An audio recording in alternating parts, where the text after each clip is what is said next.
Good. We'll see you soon. Thank you, Jim. And we are continuing to follow the latest developments from the small town of Uvalde, Texas. 19 children and 2 teachers at Robb Elementary were killed when investigators say a gunman barricaded himself inside a classroom and started shooting.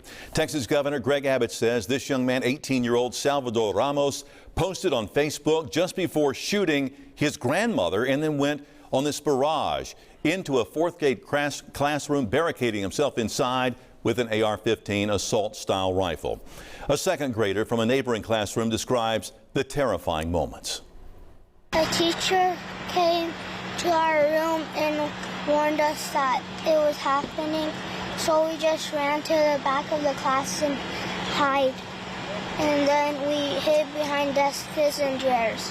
Oh, precious little guy who had to go through that. President Biden will visit Uvalde as soon as this weekend, offering support and comfort to the heartbroken.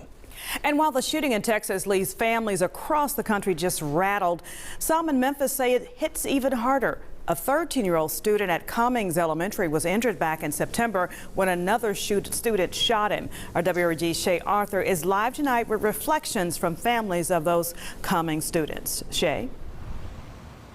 Hey, Stephanie. Yeah, and as you can imagine, that was an experience those families will never forget and something they never want to go through again. Tonight, moving forward, experts say the biggest thing is focusing on people and training.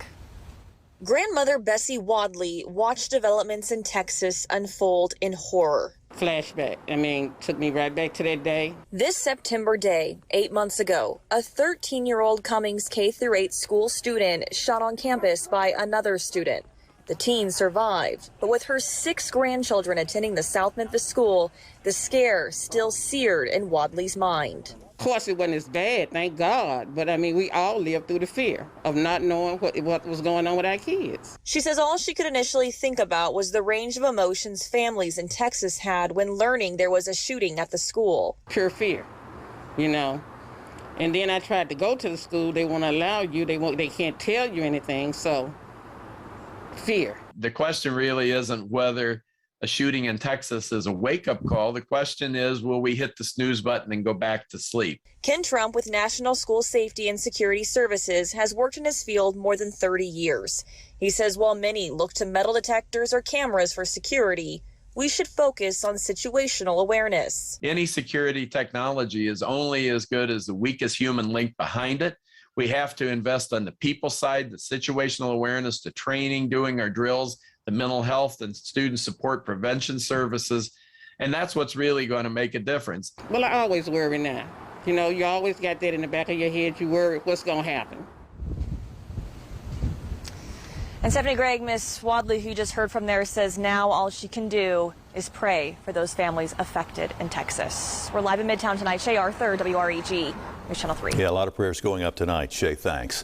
Like many mass shootings in the past, the latest school massacre is reigniting the ongoing debate over gun control legislation. Skylar Henry is on Capitol Hill with what lawmakers on both sides of the aisle are saying about the issue.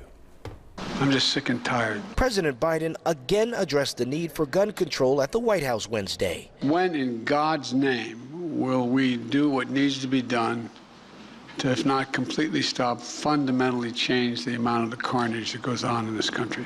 Earlier in Texas, Governor Greg Abbott was giving an update on the school massacre in Uvalde when Democratic candidate Beto O'Rourke interrupted, calling for new gun safety laws. Sit down. You're out of line and an embarrassment. Democrats on Capitol Hill say they're unrepentant in their demands that now is the time to pass new laws to try to prevent more mass shootings. We're the only civilized nation on earth that watches our citizens, our children gunned down, and we do nothing to prevent it from happening again. We're cowards if we don't act. Cowards. There are some Republicans who say they'll support new laws. I certainly hope that the Senate will take action. This was a horrific crime.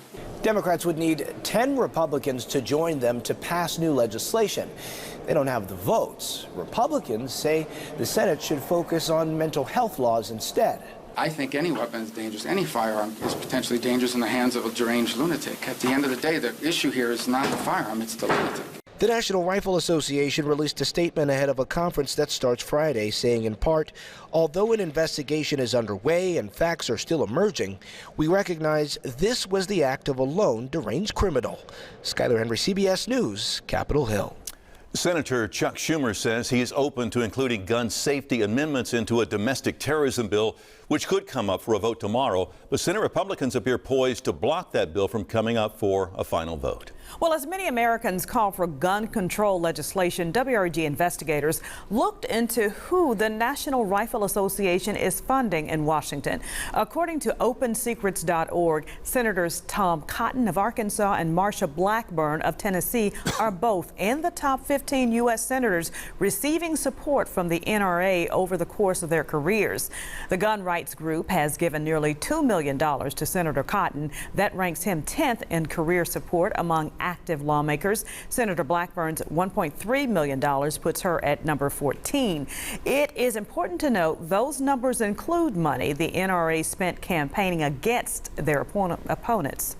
The fundraising website GoFundMe is helping to lead people to verified ways to help victims of yesterday's school shooting in Texas. Right on its homepage, it has a link that will take you to a special section of that site to find legitimate campaigns. There are several fundraisers for the individual families of the victims and for victim support groups.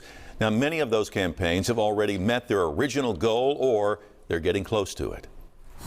New at 5, a daycare where a 1-year-old tragically died last week is officially closing its doors. The state of Tennessee says education is the key child care, surrendered its license. WREG's Quamitra Wilburn takes a look at the daycare's closure. Education is the key child care on Thomas Street usually opens its doors at 6. But when we stopped by this morning, the doors were locked, the parking lot was empty, and the playground was untouched. When you drive by the school, you'll even see a for sale sign taped to the window of the daycare's bus. This comes after Memphis police say a 1-year-old was left in a car for more than 6 hours during 80-degree weather last week. The boy died at the hospital. Police say an employee picked up the child on their way to work and forgot the infant was in the car. The Tennessee Department of Human Services says earlier this week, the daycare's owner surrendered the child care license and shut down after the state opened an investigation. It wasn't the daycare itself, it was just a person being neglectful and not understanding, not just looking at her surroundings, period. This woman says she's had personal experiences with the school. Honestly, my grandbabies went to that daycare and after school care, and it was no neglect on their part. I love that school. They taught them well there. Since the daycare's license was issued in 2017, the state says they've never found a violation until recently. A spokeswoman with the Tennessee Department of Human Services says although the person involved in the situation was approved to transport, the specific vehicle involved was not. Blackwell says the school's closure will now leave a hole in the community for those needing child care. That's the only daycare around in this area, unless you have to go like in Fraser. We called the number associated with the daycare for comment. A woman answered the phone, but she immediately hung up. Reporting in North Memphis, Quamitra Wilburn, WREG, News Channel 3. And as of now, no one is facing any charges in that incident. We reached out to the district attorney's office for an explanation, but we have not heard back. Still to come tonight, concerns are growing as more monkeypox cases are reported worldwide. You'll hear what Mid-South doctors are saying about your chances of catching the illness. Coming up next on The News at 5. The #1 5 p.m. newscast, WREG News Channel 3.